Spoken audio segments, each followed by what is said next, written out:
یہ تو بہت واضح ہے. صحابہ کرام رضی اللہ تعالی عنہم کا تو یہاں تک عقیدہ تھا کہ اگر کوئی کپڑا رسول اکرم صلی اللہ علیہ وسلم کے پیکرے پر نور سے لگ جائے وہ کپڑا بھی قبر کی مشکلوں کو دور کر دیتا ہے. بخاری شریف میں 4 بار یہ حدیث آئی ہے کہ رسول اکرم نور مجسم شفیع معظم صلی اللہ علیہ وسلم تشریف فرما تھے. ایک باپردہ خاتون آئیں اور ان کے پاس چادر تھی. کہنے لگیں یا رسول اللہ صلی اللہ علیہ وسلم نسجتھا بیدی، یہ کپڑا میں نے اپنے ہاتھ سے تیار کیا ہے. تیار کرتے ہوئے میری نیت تھی، میرا شوق تھا کہ اپنے رسول صلی اللہ علیہ وسلم کو یہ تحفہ پیش کروں گی. یہ تحفہ لے کے میں آ گئی ہوں. تو رسول اکرم نور مجسم شفیع معظم صلی اللہ علیہ وسلم نے وہ چادر قبول کر لی، اور اتنی قبول کی کہ فوراً اوپر اوڑھ لی، اور جو ہی اوڑھتے گئے تو چادر کا ریٹ بڑھ گیا. مجمع میں ایک صحابی کہنے لگے اقصنیہا یا رسول اللہ ما احسن ہذہ، یہ چادر کتنی خوبصورت ہے. فاقصنیہا یا رسول اللہ صلی اللہ علیہ وسلم، یہ چادر آپ مجھے عطا فرما دیں. لب واہ ہیں، آنکھیں بند ہیں، پھیلی ہیں جھولیاں، کتنے مزے کی بھیک تیرے پاک در کی ہے، اور میرے کریم سے گر قطرہ کسی نے مانگا دریا بہا دیے ہیں، دربے بہا دیے ہیں. فوراً چادر اتاری اور اپنے منگتے کو عطا کر دی. جب مجلس برخاست ہوئی رسول اکرم نور مجسم شفیع معظم صلی اللہ علیہ وسلم گھر تشریف لے گئے. لامہ اصحابہ، اس چادر مانگنے والے صحابی پر باقی صحابہ نے تنقید کی، اور تنقید کا سبب یہ سمجھا اور بنایا کہ رسول اکرم صلی اللہ علیہ وسلم کو چادر کی ویسے ہی ضرورت تھی اور خریدنی تھی، تحفے میں آ گئی تو سرکار نے قبول کر لی. تو یہاں سے منگتا خالی نہیں جاتا، تو تجھے مانگنی نہیں چاہیے تھی جب سرکار کو خود اس کی ضرورت تھی، ورنہ خریدنی پڑتی. تو اچھا تھا تم سوال ہی نہ کرتے، چونکہ یہاں سے منگتا خالی نہیں جاتا، تو تم نے کیوں مانگی.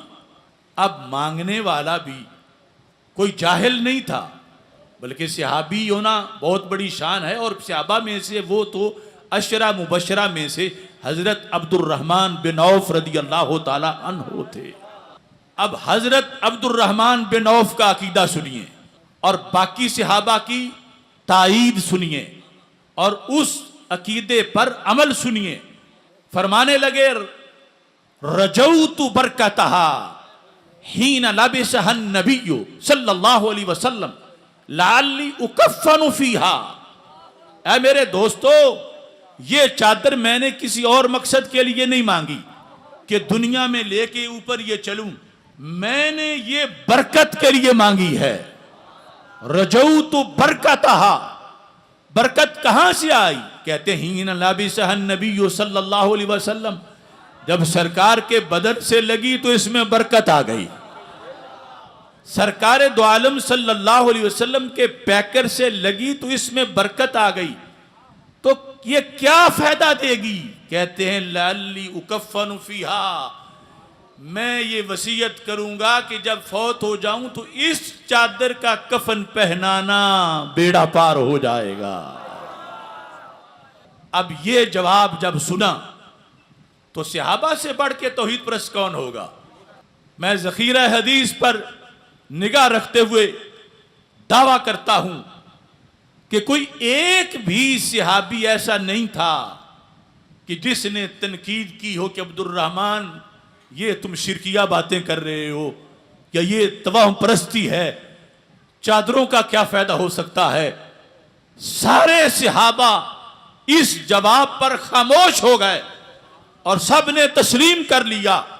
اور پھر جس وقت ان کا وصال ہوا، حضرت سہل بن سعد رضی اللہ تعالی عنہ کہتے ہیں جو زندہ صحابہ تھے انہوں نے اسی چادر کا کفن ان کو پہنا کر اپنا عقیدہ بھی واضح کر دیا کہ قبر کے اندر اور کوئی پاور نہیں جو آسانی دے پیکر رسول علیہ السلام سے لگنے والا کپڑا بھی مشکل کشائی اور حاجت روائی کر دیتا ہے۔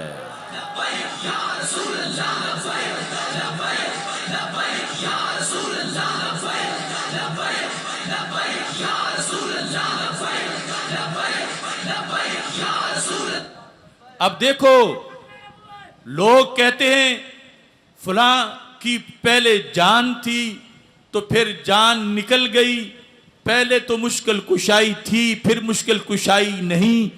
میں کہتا ہوں اس کپڑے کے کتنے دل تھے، کتنے دماغ تھے، کتنی اس میں جانیں تھیں، اس میں یہ صلاحیت کہاں سے آئی کہ قبر میں روشنی بھی کرے گی صحابی کی عقیدے کے مطابق، یہ عذاب کو نہیں آنے دے گی۔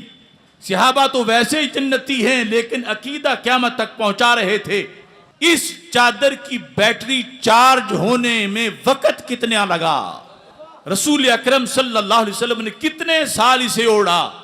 ارے سال تو کیا مہینہ بھی نہیں اوڑھا، مہینہ تو کیا ہفتہ بھی نہیں اوڑھا، ہفتہ تو کیا پورا دن بھی نہیں اوڑھا، پورا دن تو کیا پورا گھنٹہ بھی نہیں اوڑھا، بلکہ ایک لمحے میں آئی ہے، دوسرے میں زیب تن فرمائی ہے، تیسرے میں منگتے نے مانگی ہے، چوتھے میں عطا فرمائی ہے، پھر بھی مشکل کشائی ہے، اور حدیث صحیح بخاری میں آئی ہے۔ ہم ایسے نبی صلی اللہ علیہ وسلم کا کلمہ پڑھنے والے ہیں کہ جن کے پیکر سے دھاگے لگیں تو ان کے بھاگ بھی جاگ جائیں، جن کا عشق جس بندے کے سینے میں آ جائے اس ولی کی طاقت کیا ہوگی اور اس ولی کا مقام کیا ہوگا۔ اب یہ چادر، اس پر صحابہ کرام رضی اللہ تعالی عنہم نے توہم پرستی کا فتویٰ نہیں لگایا کہ سرکار کے بدن سے لگنے میں اس میں کیا مکس ہو جائے گا، کیا چیز ڈلے گی۔ یہ باتیں ہیں جو وہ جیلم کا گمراہ انجینئر یا یہ ڈاکٹر نالائق اس طرح کے کرنے والے ہیں اور اس کو توہم پرستی کہہ رہے ہیں، اور ان بکوتروں کو پتہ نہیں کہ یہ عقیدہ تو صحابہ کا ہے جو آج اہل سنت کے عقیدے سے یا بریلویت سے مشہور ہے۔